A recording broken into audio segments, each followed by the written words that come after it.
All right. Can just somebody let me know you're seeing my my screen and the home page for FOResT? Looks good, Greg. Okay. Thank you. Yeah, this is the home page for FOResT, and I'm going to zoom in just so you can see a little bit better. Just two items here. We're going to jump in on where it says create account. But once an account's set up, you can go into the sign in button here. But we'll just start with create an account. So let me just zoom in here.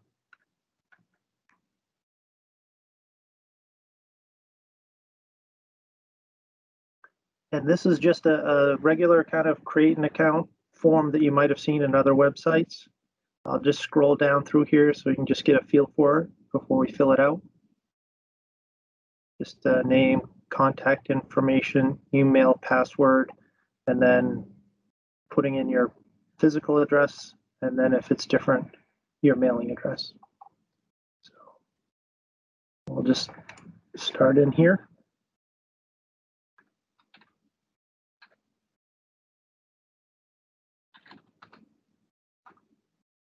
Just putting in name, first and last are required. If there's a company name, you can put it in here. You want to put in a phone number. And along the way, I'm going to try to remember to point these out, but we've built in some sort of hints to help you fill out information properly. For the phone number, we don't need any dashes. It's just the actual numbers themselves, including area code. If you're a licensed forester, you would put your forester number here, license number here. And you'll see when we go to fill out a notification that if you have if you're a licensed forester, you'll have the ability to identify yourself on a notification as a licensed forester. Otherwise, if you don't have a license number, that option will not be available to you on filling out a form. Put in email address, and I'll point out that for demos, I've set up several dummy email accounts, Gmail accounts for these demos. So I'm just going to use the one I set up for today.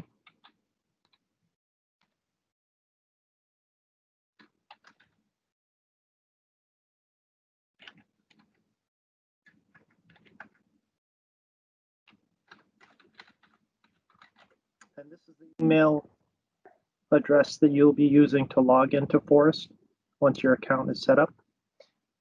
And then you want to put in a password. And I'll just zoom in here so you can see these. There's several requirements that the password needs to meet.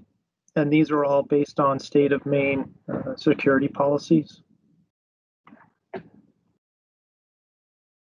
So just put in a password.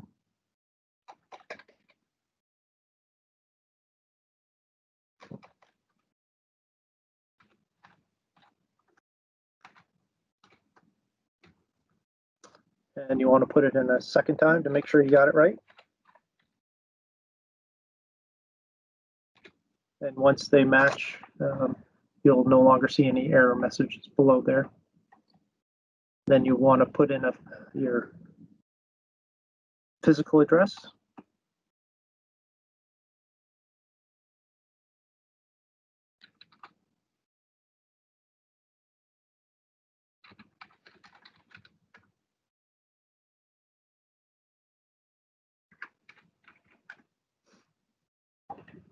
And then if it's, like I pointed out earlier, if you have a different mailing address, you could put that here. For this demo, we'll just say it's the same as the physical address, so we'll just check that box. And then click the button to create an account. And you'll get a message here just saying, you're almost there. You just need to go and, for security reasons, go to that email account that you provided to verify and activate the account. So click OK here. And I'm going to go over to the email account that I set up for this. Just need to refresh it. And there's an email here confirming FOResT user account.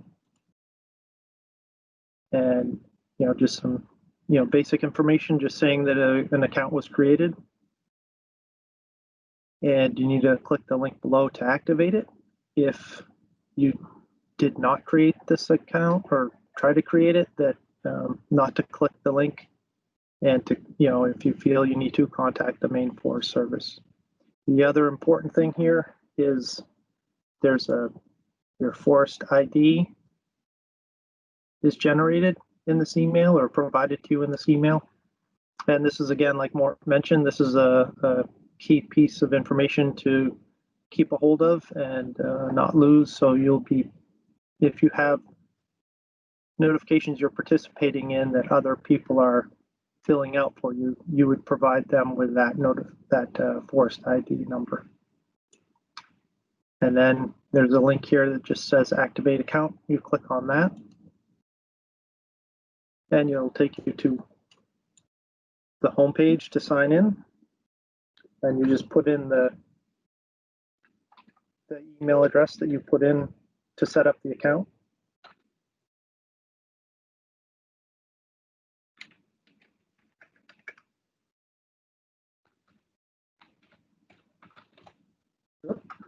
And make sure everything's typed in correctly. And then put in the password that you also provided while setting up your account. And then just click sign in.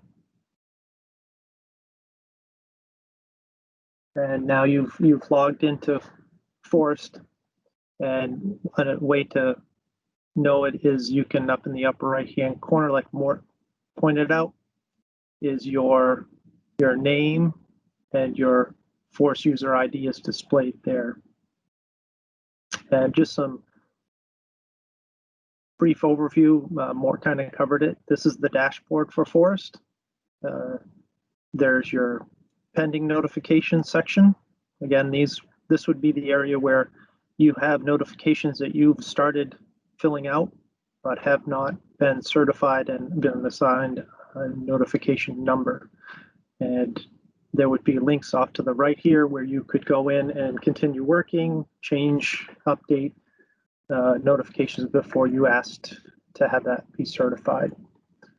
Then the other section below here is my active notifications, and these would be ones that have been fully completed, certified, and have been assigned a notification number. And again, this would have a link to the right here where you click on it and be able to go to that summary page and view all the details of the notification, as well as print out other posting. The other part is to create a notification. And before I go any further, are there any questions?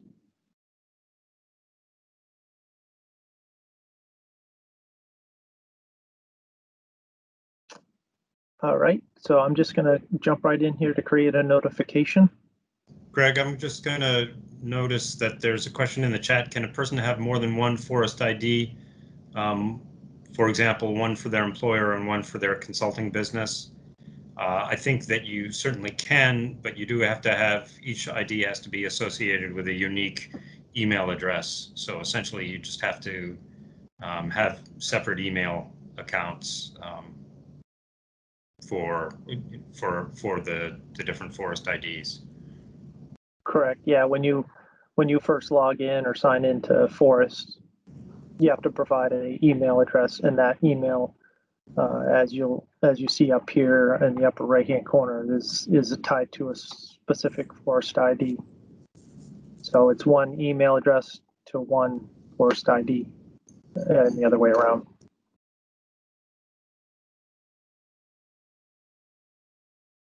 All right, so I clicked on the create notification, and we're on the overview page. It's the first section here in the path to completing a notification. There's the mapping, activity details, contacts, and summary sections ahead of us. So in the overview section, I'm going to select that I'm a designated agent. And around, some of these questions and options to answer are these little icons, which if you hover on or click on, will provide you more information about what we mean by what is a landowner or a designated agent or harvest operator. I mentioned it earlier. I did not put a licensed forester number down in my account, so I don't have the option to identify myself as a licensed forester. If I put down a license number, I could click this box here, but where I'm not a licensed forester, I don't have that option. And if you need more information, we've tried to put links in areas where people may be looking for more information. So this 32 MRS is a link that you can click on, and it'll take you over to that forester licensing section. So I'm just going to, as my role, I'm just going to identify as a landowner's designated agent. I'll go down to the operations schedule, and I'll pick a date. And I'm just going to say it's going to start on January 1st of next year. And it will automatically put this in for 2 years. If the activity is going to end sooner than the full 2 years, you can end it on the landowner report. There's a question there, like there has been in the past, where you can indicate that the harvest is complete and to close out the notification. And again, we tried to keep these questions very similar to what is on the paper form now. So there's no new questions here. So under property details, pick Addison. And then you want to put in the nearest road. And then the parcel size, 150. And then the last question here is if the parcel was purchased within the past 5 years, yes or no. And I'm just going to say no. So that completes the overview section. And you can click next here. And it's going to take you to the mapping. Are there any questions on the overview section?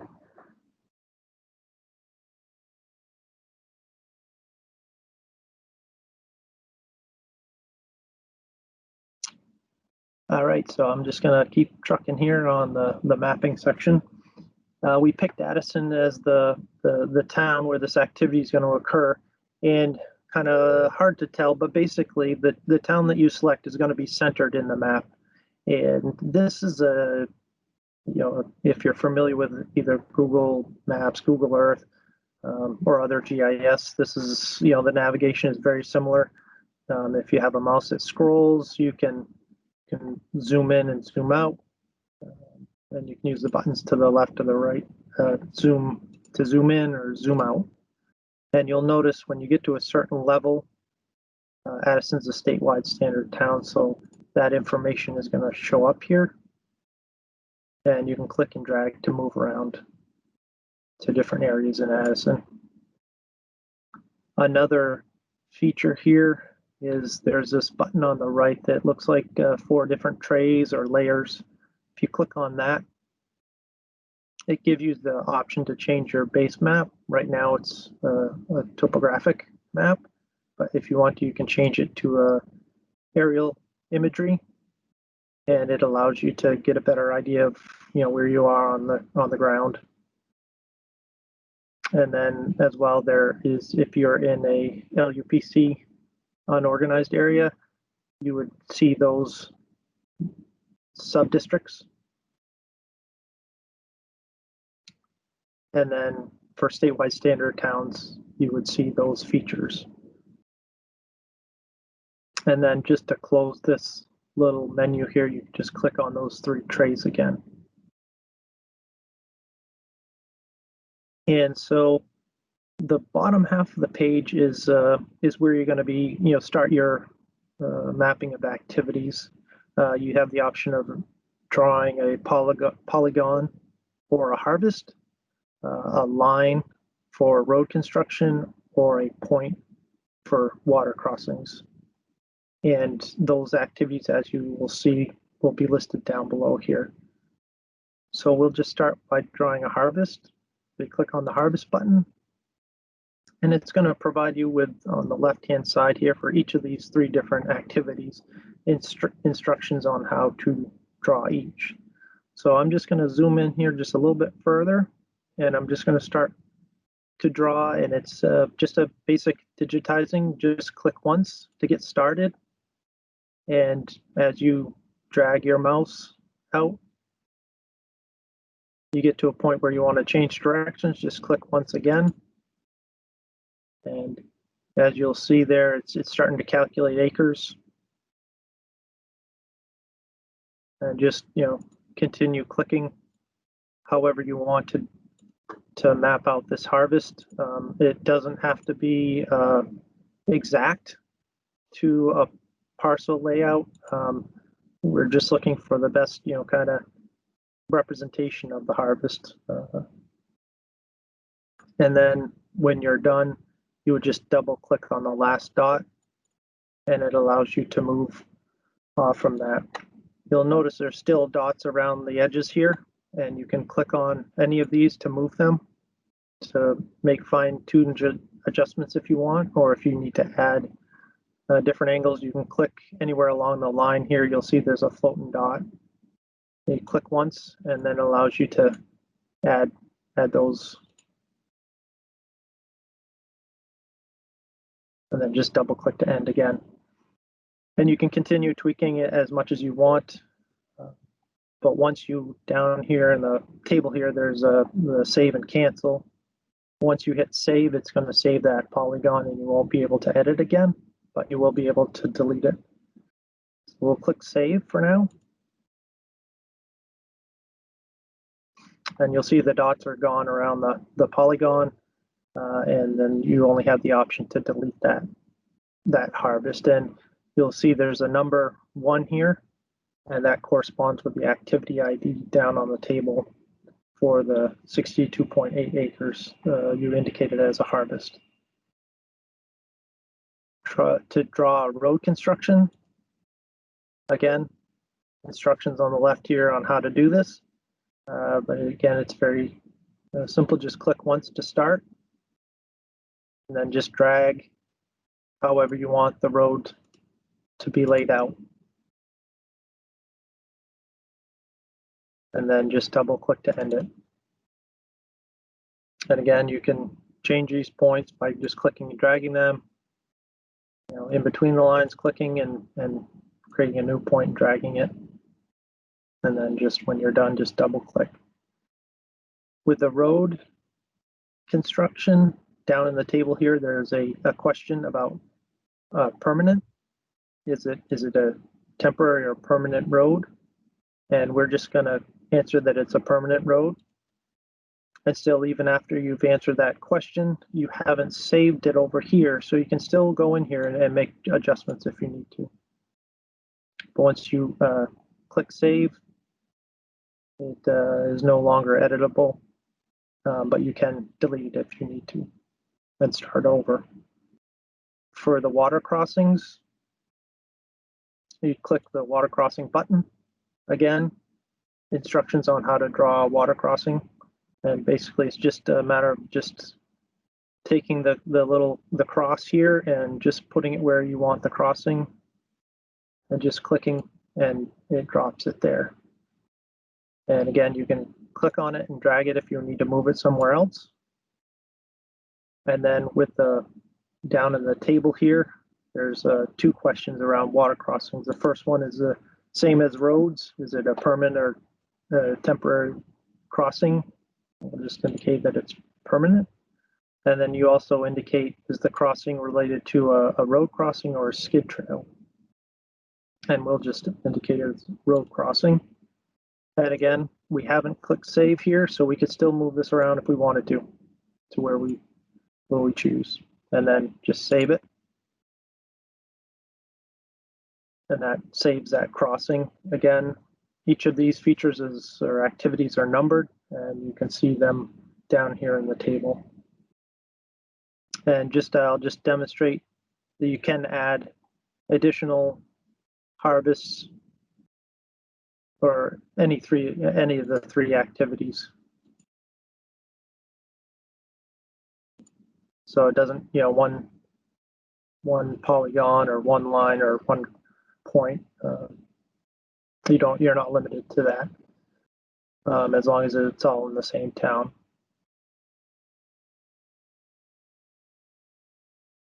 And then I'll just demonstrate that you can delete it too.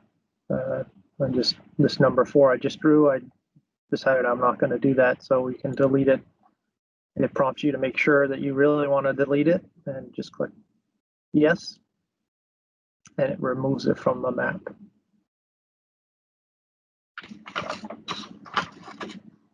Are there any questions around the mapping? Greg, there are a couple of questions that have shown up, but I'm not sure if everybody can see the chat, but I just want to note. One is, can multiple crossings be mapped? And the answer, as I understand it, is yes. Yeah. The other question was, can an existing road that doesn't show up on the map, can that be mapped or added into the map? I don't know if you want to take that question. It's sort of similar, I think, to the one about uploading shape files.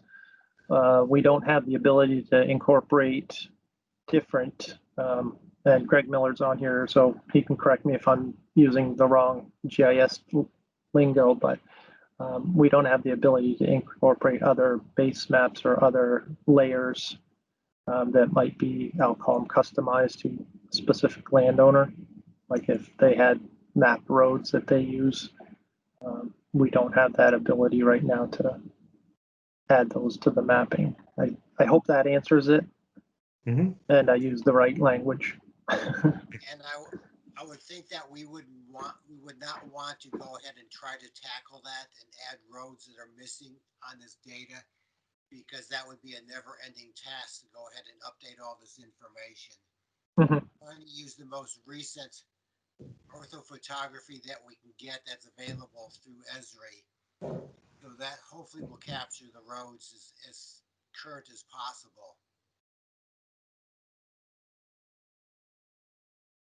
Yeah, thank you.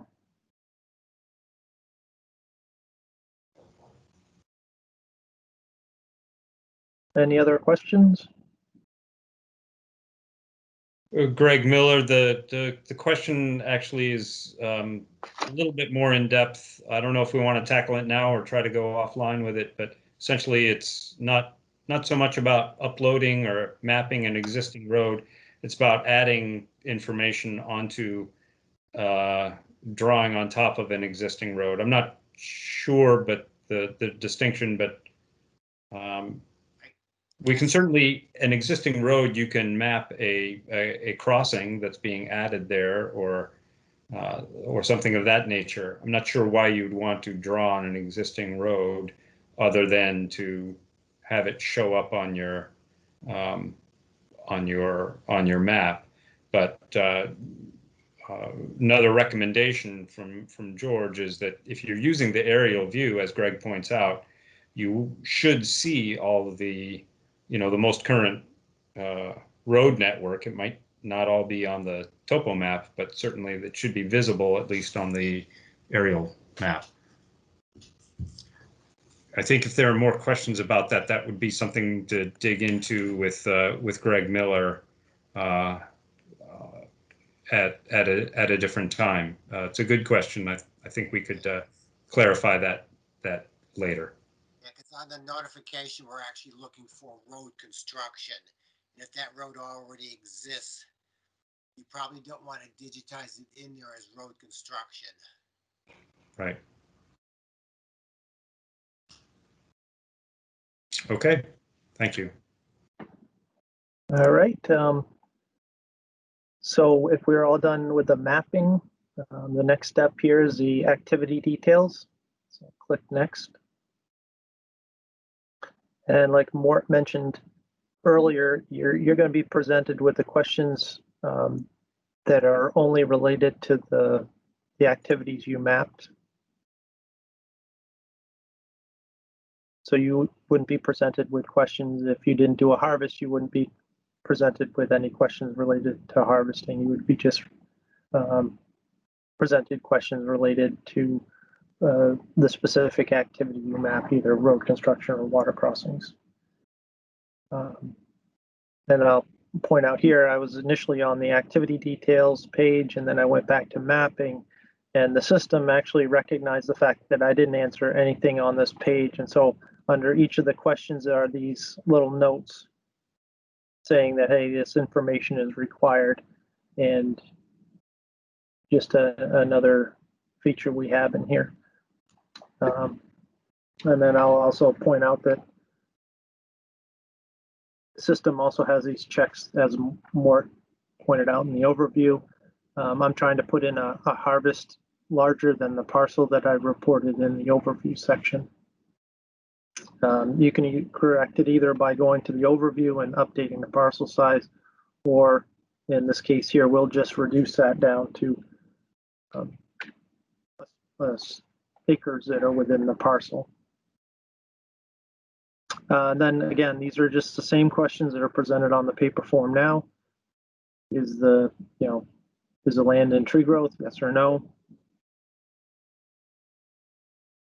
If you'll be changing the land use in the next 2 years.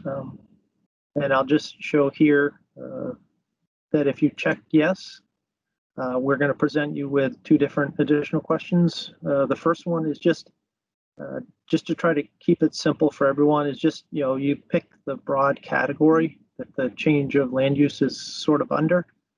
We don't need to know that it's a vegetable garden or details. We just need to know, is it, whatever the sort of broad category would be in, and then you would just put in the acres that change is going to occur on. For this demo, we're just going to say there was no change, or there's going to be no change. And then there's the 2 questions about clear cutting. And again, these are dynamic. Since I put in a harvest of 150 acres, it's going to ask you both, is the clear cuts larger than 20 acres and clear cuts larger than 75. But if I put in the harvest is only going to be 20 acres, those 2 questions are not asked. Similarly, if you put in, I'm doing a 25-acre harvest, it's only going to ask you for the clear cuts if you're creating them larger than 20 acres.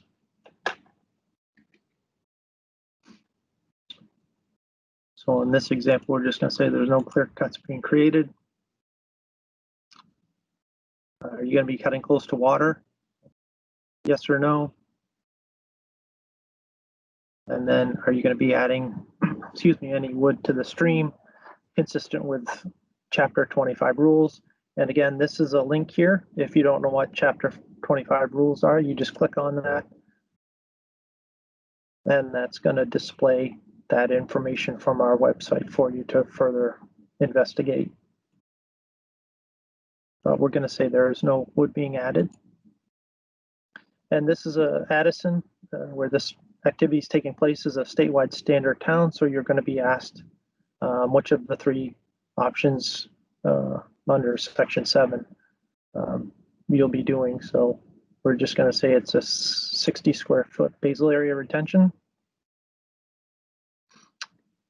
And then this is one of the probably more significant tweaks we have to do. These 2 questions really only belong if your activity, your road construction activity, is occurring in LUPC area. These should not be displayed here. You would just see a message similar to the water crossings down here, just saying that you've indicated you're doing road constructions, and just to review the requirements on the summary page. But just for the demo, I'm just going to put in 1 square foot and that we aren't in a FEMA floodplain just for the demo here. But like I said, these questions would not be presented in an organized town. And like I mentioned a second ago, for the water crossing activities, there's no additional questions to be answered, just to follow up on the summary page for requirements, further requirements that may be needed around the construction of the water crossings. Are there any questions on the activity details?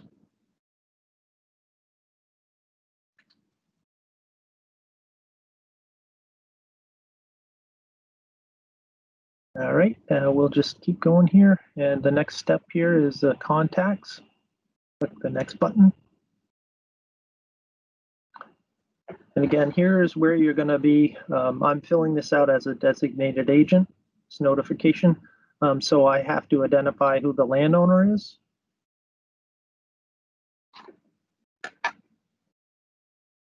So I have already set up some dummy accounts that are going to represent landowners as well as the operator in this demonstration. So you need to have that landowner's last name, their FOResT ID. And again, we're asking for just this information to protect all the parties that might be involved in a notification. We don't want a notification being submitted that may have a party that's not aware that something's going on.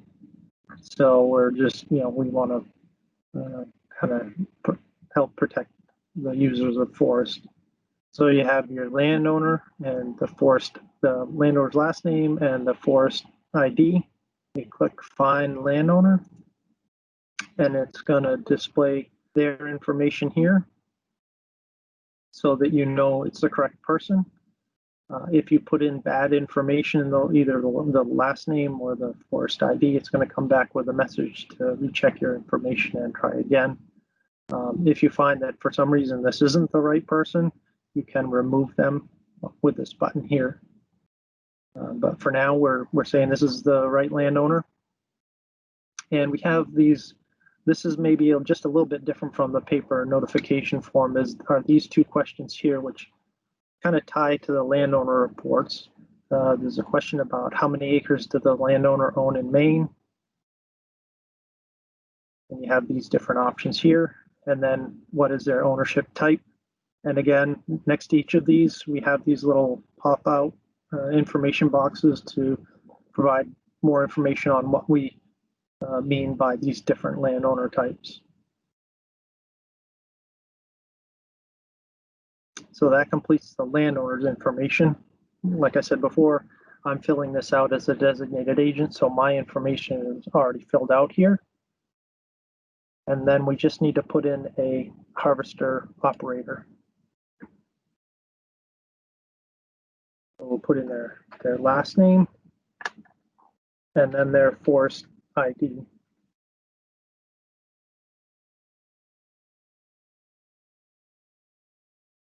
And then just click Find Harvest Operator.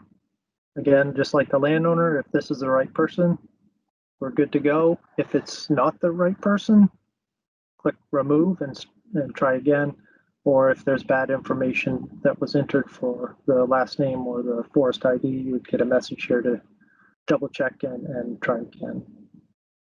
And for this demo, we won't include a licensed forester, but the same steps would be taken here. You'd have their last name and their FOResT ID and click Find Licensed Forester and it would display here. Are there any questions on the contacts?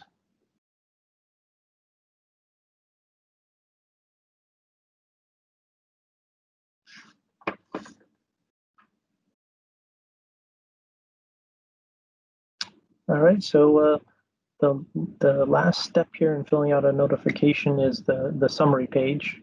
And so we'll click Next. And so this is the summary page. The status of this is draft. And like Mort mentioned, you can click Save Draft here and come back to it later. actually at any point during this. It doesn't have to be on the summary page. You can, if you start with the overview and you find that you need some more information before you do the mapping, you can click Save Draft and you can come back to it, and it would be under your pending notifications on the dashboard. So this page here, the summary, is just a review of what you've already entered in these previous steps here. We'll start out with the forest operations contacts, your landowner, designated agent, harvest operator, and then there was no licensed forester, so there's nothing there. And you have this box here to check that says marked as red, and that's going to close that section up and move you to the next part. And if you find, as you're looking through these, that there's something wrong with one of the answers you provided, you can go back and change it if you want. You can just click on here and change whatever you need to. And then you don't have to click next every time. If you're somewhere along this way, you can just jump right ahead. Since everything is filled out now, you can jump to the summary page and continue. What occurred here, I don't know if you would notice, but I had previously checked the forest operation contacts as red, and it had closed it up. But if you leave the summary page and go back to a different part of the notification, when you return the summary, the system may not know what was changed. So what we've had it do is basically redisplay all the sections in the summary page so that you can look at them again. So contacts, you would check marked as red. The overview section, then just looking at what was filled in. If it looks good, check marked as red. The map. This has all the features as the mapping section, except you cannot add new features. You can zoom out, zoom in, move around, as well as you can change the imagery to imagery and get an idea of, this looks, this looks like I got the right activities on here in the right locations. So, and then below them, the actual map is that list of the different activities here. And then you would just click marked as red.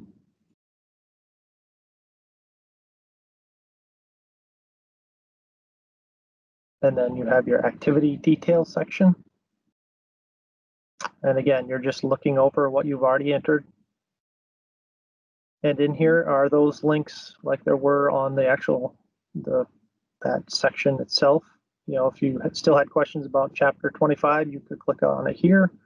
Or if you had section 7 and wanted some more information, you click on that link and it would bring you to section 7 here. Again, the road activities, this is going to be fixed.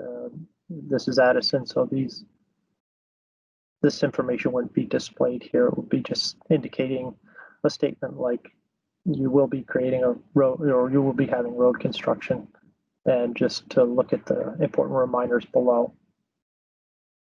And then, like I just said, for water crossings, it just indicates that there will be some constructed, and to review the requirements in the important reminder section below. And you want to check marked as red.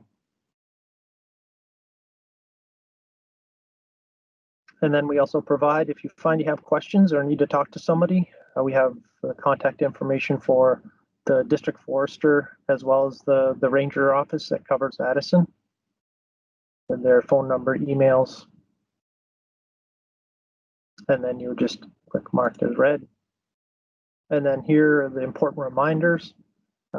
Standard on all of them is to check with your local town or municipality to make sure that there aren't any other local ordinances that may be applying to your activity, and just be familiar with all the rules before starting, and just to plan the harvest in advance.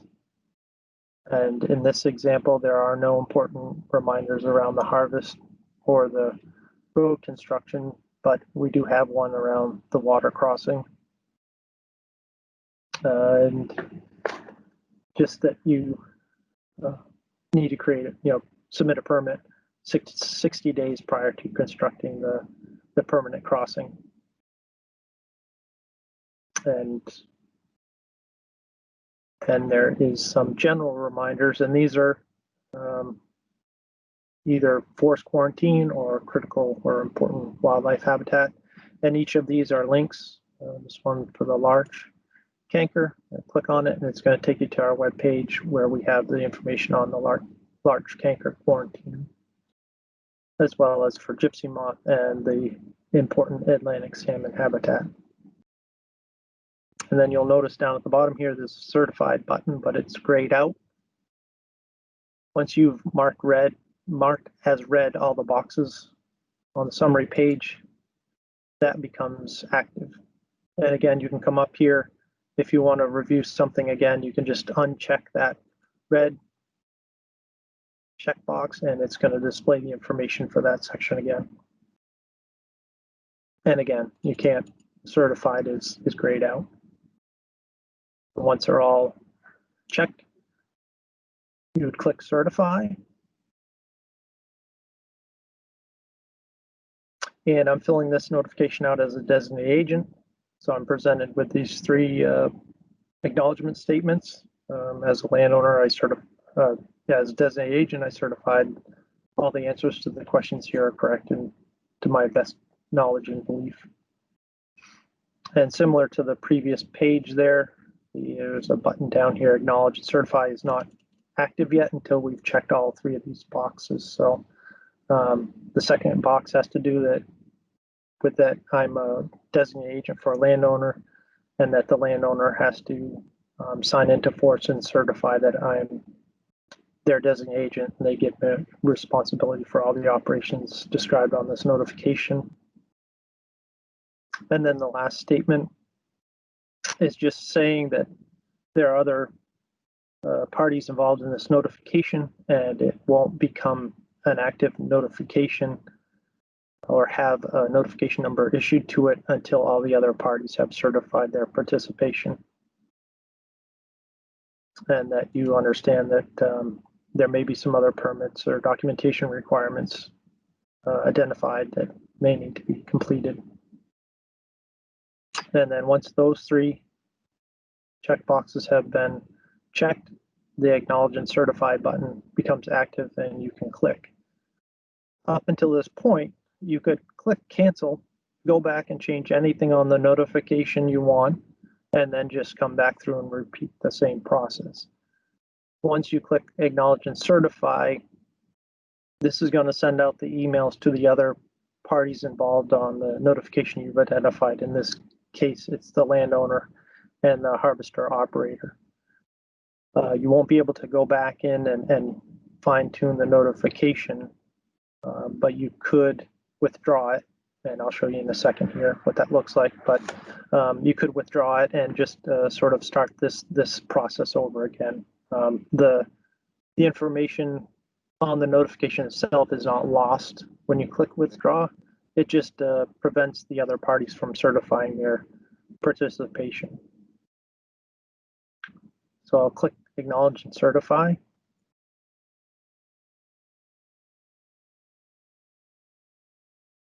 And it just, you'll be presented with this notice just saying you've certified your part on the notification, and you can view the summary, but it's no longer editable unless you want to withdraw it. So just click OK. And so you're back at the summary page. The status has changed to pending certification. And it just some information here saying when I as a designated agent certified my participation in the notification, and then there's the option here to withdraw it and change it as you need to. And then down below is the exact same, all the information that was on the summary page you reviewed, and the map can still be, is still interactive, so you can still go in here and, you know, look at it different ways.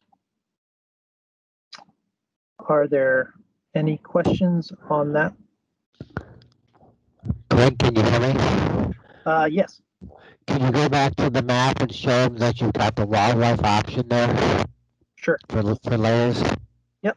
So, yeah, I'm going to show the wildlife layers here down at the very bottom here. There's a checkbox. We've set it by default to not display, but if you check the wildlife section, it's going to display the Canada lynx and critical salmon habitat areas. And I'll just zoom out here so you can see what that looks like.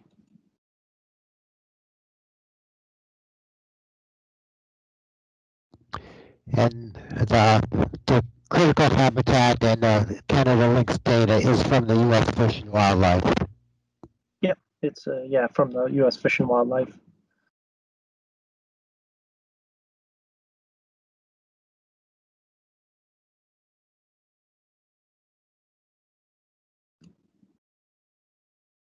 And you can turn that off as well. And then as you can see on the map, we have an issue right now with names, that they're drawing every names for every parcel piece. So we're working on trying to remedy that.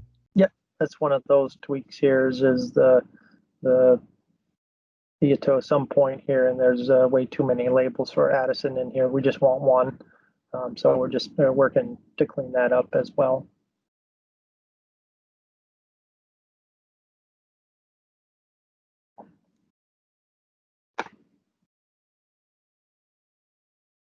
Are there any other questions? I'll transition and show you next as if I'm the landowner sitting in my home waiting for that email to arrive and that process of certifying my participation as the landowner on this notification.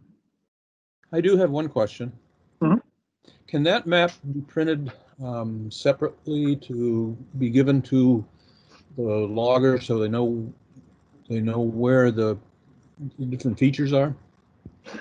It at this point it's we're not able to do that. It's on the a list to add or to be able to do, I should say. Right now, when you go to print this, I was hoping that we'd be able to print at least the summary page, if not specifically the map. But right now, all it does is when you print from your browser, it goes to printing the posting notice only. So I'm just going to add that as a note here is to be able to print. You're asking to actually just this section here, this map section to be printed. Right. Only. Yep. Right. Okay. Yep. Thank you.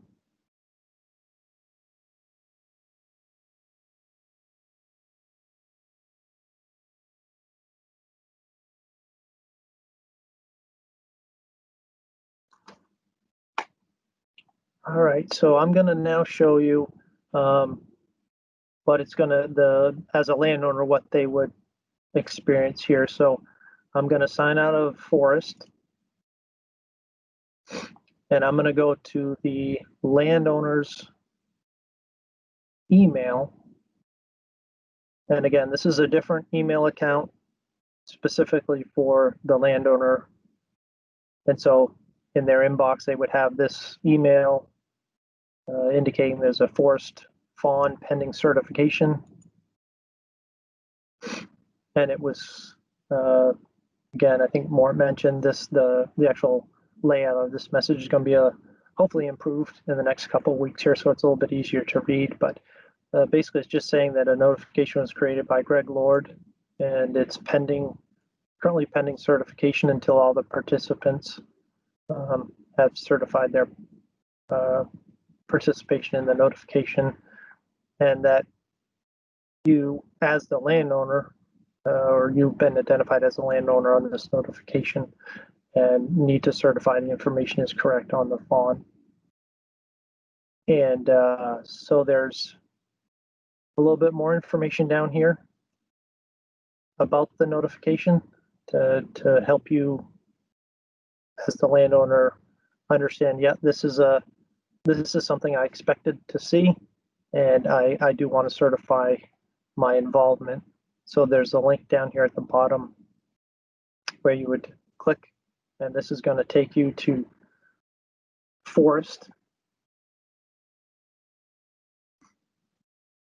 And you're going to log in as the landowner now.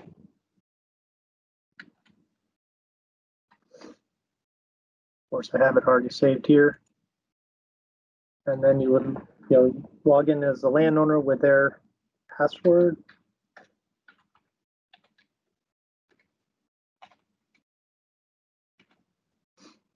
And because you clicked on the link in the email, when you sign in, this is going to take you directly to that specific notification. And you say it looks very similar to when the designated agent completed his certification section. The only difference here is there's a decline button. And so if there's something as a landowner, you don't like something on the notification, you can say, I decline to participate. Otherwise, it's very similar to what we did before on the summary page as a designated agent. You're going to go down through and review these sections, the FOResT operation contacts. If it looks good, you would just check the box at the bottom of the section marked as red. The overview section, that information, if that looks good, you check marked as red. Again, the map with all the other features are still there, as well as a list of activities at the bottom. And you would just check marked as red. If you come across something you don't like as a landowner or have concerns, one option is to reach out to the designated agent and get more clarification, or just click the withdrawal button at the top and again withdraw your participation in the notification. And again, same as the designated agent's summary, all the links here are active, so you can click on information if you need more information about the different parts. In this case, it's Chapter 25 rules or Section 7. And again, this is just pointed out again, this road construction activity questions will not be displayed in an organized town. And then that indicate that there's water crossings going to be constructed, and to review the requirements in the important reminder section below. And then just check marked as red. Maine Forest Service contact information. Check marked as red. And then the important reminders. This is all, this whole page is exactly the same as what the designated agent reviewed. So there's no difference in what's being presented, but regarding the different parties on a notification, they're all seeing the exact same stuff.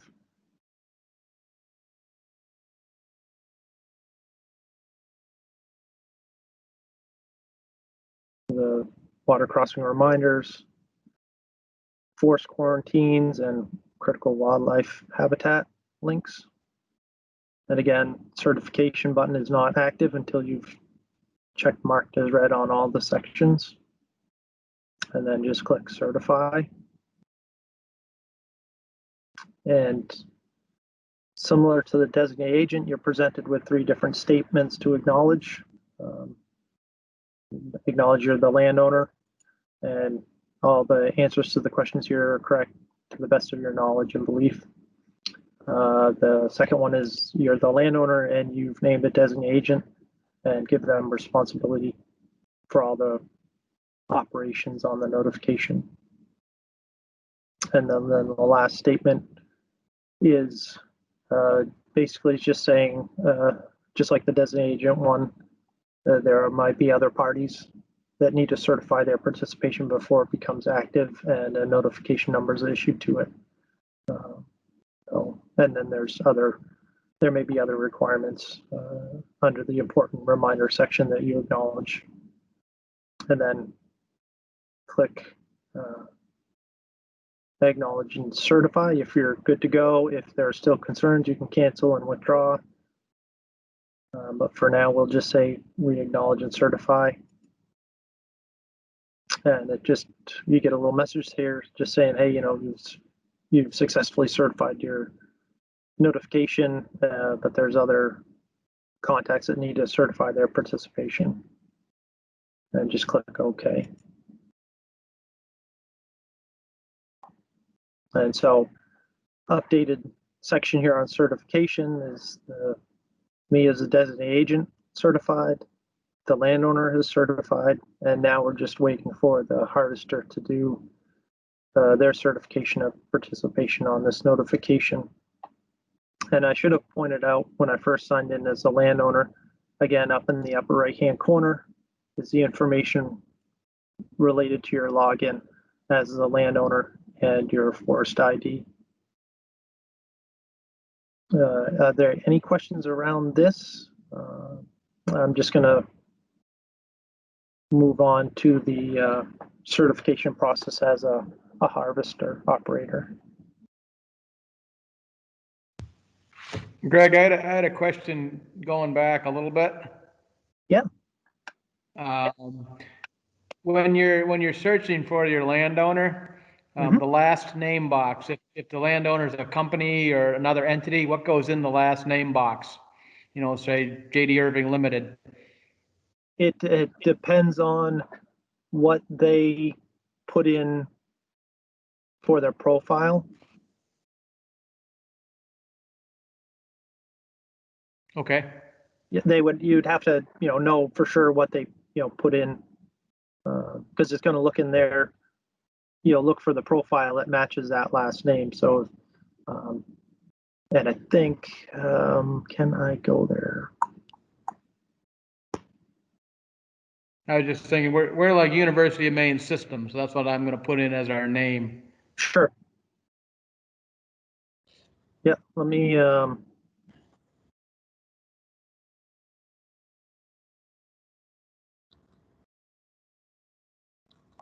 Yeah, I don't have a quick way to go there.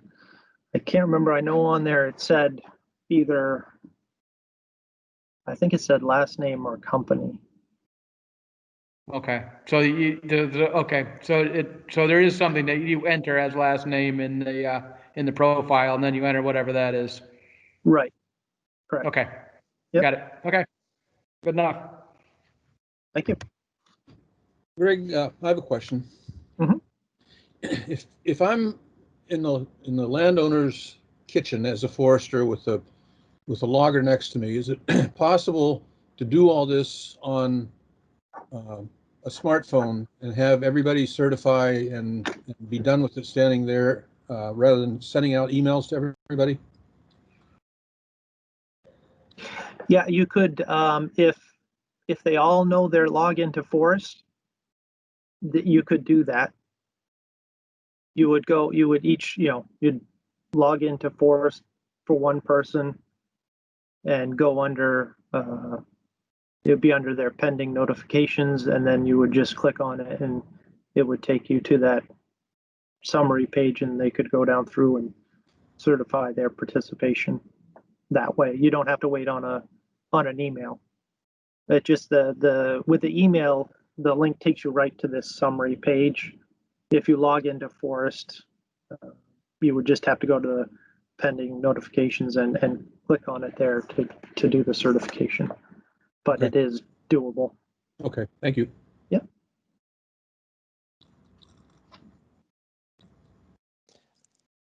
Greg, Paul Larrabee, this is mobile ready. I thought earlier it said the mobile version was coming.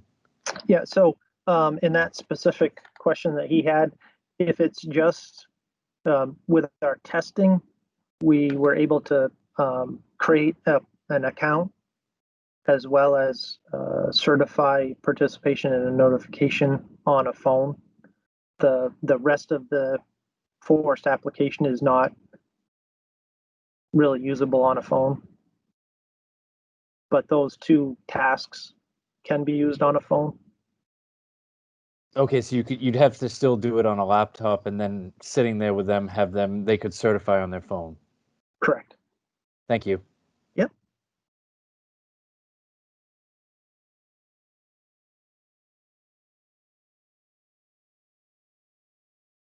All right, so I'm just going to sign out of FOResT as the landowner. And I'm going to go to the harvester operator as if I'm them now. I'm going to my email, and just like the landowners, I get this email saying that a notification has been created by Greg Lord, and I've been identified as the harvest operator on this notification. And again, there's some more information about what's going on this notification, just to help you be aware of what's going on and if you expected this notice. And then again, you would link here to certify your involvement. Just click on it. And again, you'll log into FOResT as with your email address. In this case, it's the operator.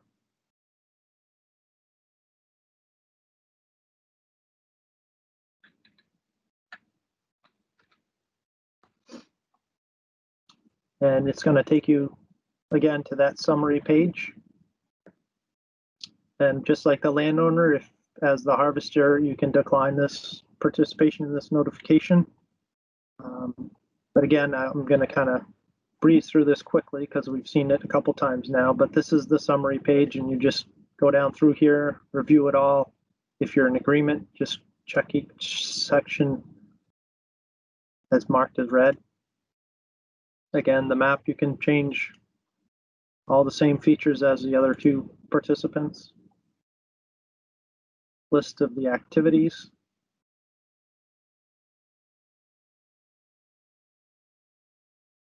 The activity details, what's going to be going on with this notification. Check marked as red. If you want to reach out to the Maine Forest Service, their contact information. And then the important reminders again, these are exact same ones displayed for the landowner as well as the designated agent, and all the same links here, as well as the general reminders with the forestry quarantines and important wildlife habitat. And then just click the last one marked as red. Certify button becomes active. You click on it, and you're the harvester operator. You only have two questions or acknowledgement statements. First one is just that you're the harvest operator, and certify all the answers to the questions here are correct to the best of your knowledge and belief. And then that this may not be, this fawn may not be certified yet because there might be other parties that need to certify their participation in a notification before a notification number will be issued to them. But in this example, we know this is the last person to certify. So once I click acknowledge and certify here, a couple things happen. As designated agent, I'm no longer able to withdraw the notification. And at the exact same time, the status of the notification becomes active and a notification number is issued. So this is sort of the very last step in the process before you get a number. And we'll just click here. And it just says that you've certified this notification, and it has now been submitted to the Maine Forest Service and is active. So you click OK, and I'll just scroll up to the top here. A few things have changed. I'll just point out again, I'm signed in as the harvester. for this notification. There's a notification number now. Like Mort mentioned, it's a 7-digit number now versus on the printed paper, it was 6 digits.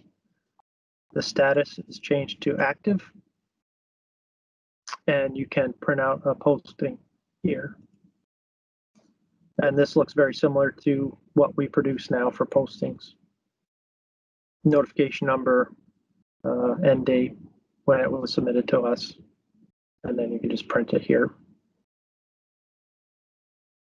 And then there's more information, presents information about the landowner report requirements here. Because this was a notification that started January 1st of 2021, there'll be a button here that will become available to complete the landowner report for 2021 in December of 2021.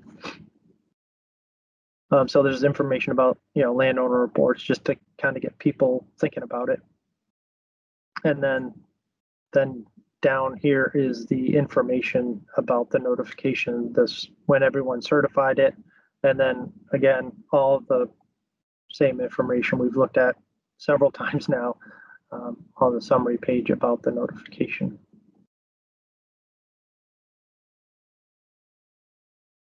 And again, the map is still interactive, I should say, so you can still look at it and move it around and get a feel for where things are going to be occurring. And just on the landowner report section, probably in the spring or summer, we'll have similar overview demos of how to complete the landowner reports within FOResT. We're just going to hold off for now until it gets closer to when people will actually need to use it.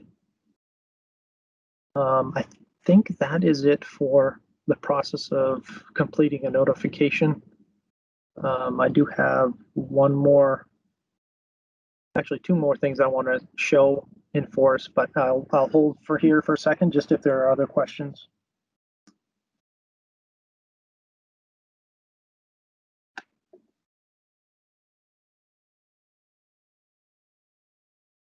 All right, so the other two things I wanted to show is we'll go back. We started out on the dashboard here once we logged into FOResT, and things look a little bit different now because we actually do have, I'm logged in still as the harvester. So you will see there are before there were no notifications in either case here when I logged in initially as the designated agent, but as a harvester, I have some notifications here I'm working on, and they each have a number. When they became active, their beginning and end dates, and then what activities are involved on that notification, and then a link to view it. And again, this just takes you right back to a summary page for that specific notification. And again, you can come in here, and if you need to print another posting, you can do that. Go back to the dashboard here just so we're oriented. So the other section I wanted to show was the My Profile section. And let's say you have a different phone number or you want to update your information in FOResT. You can come in here and change it as you need to. The only thing you can't change is the email address because that is tied to this account. Yeah, and this is if you wanted to put in if you had a license, Forester license, you could put that in here as well. And then just down at the bottom, you would click Update My Profile. And that would refresh your information in FOResT. And here's your option to put in company name. Oh, yes. Yep. Company name.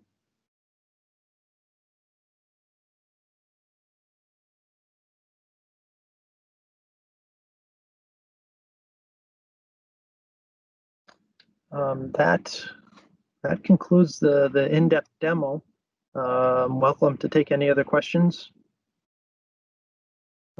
And I am willing to, if people want to, take this for a test drive. This is the development version of FOResT. The production version is going to look almost identical.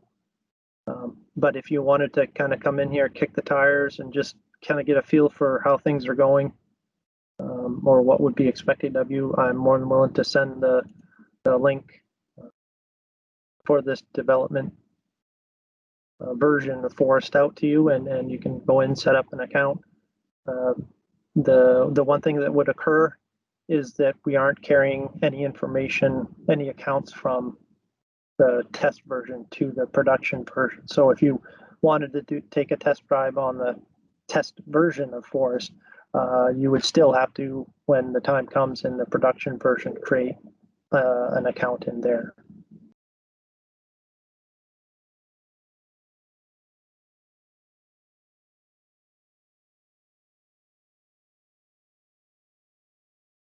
Are there any other questions?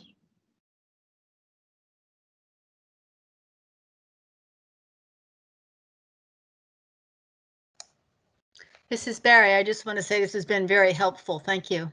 Good, yeah, and please, for anybody, don't hesitate to shoot me an email at any point if you have more thoughts or questions or concerns. More than willing to hear them and try to address them. Greg Polarvy, just one more quick question. Sure. Doesn't have to be quick. My ID from the testing phase, you said would not work going forward once this went live. Is that correct? That's correct. Yeah, and you could still, well, I don't know if you'd want to do it, but you could still, the testing environment's not going away. We're using that sort of as new things are coming along that we want to try out. We have that environment to do our work in before it becomes production. So it's not going away. So if you wanted to be sort of involved in what's coming down the pike, you could still maintain that account in there. Thank you, Greg. It's a major change after 30 years, so it's going to take a little to get this with landowners and contractors all rolling smoothly. Absolutely, I totally agree. It's like you said, it's a big change, and with change comes some pain, and I fully expect some on all around. Thank you. Yeah.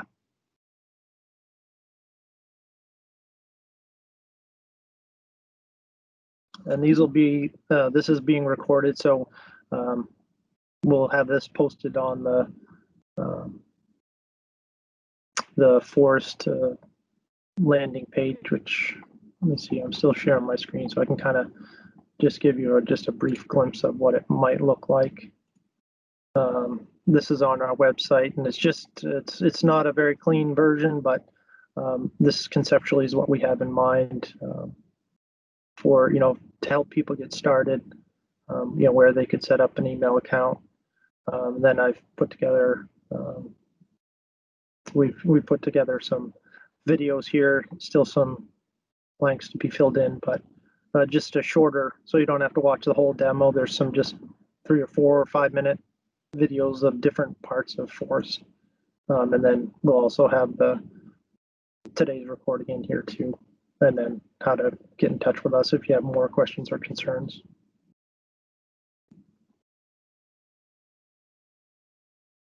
If nobody else has any other comments or questions, again, don't hesitate to call me or reach out to me and let me know your thoughts or suggestions. So thank you all for attending. I hope you have a good day. Thank you, Mort, for the overview, and then as well as the other members of our team here that helped answer some questions. Yeah, thank you, Greg, and thanks to everyone. Happy holidays to everyone.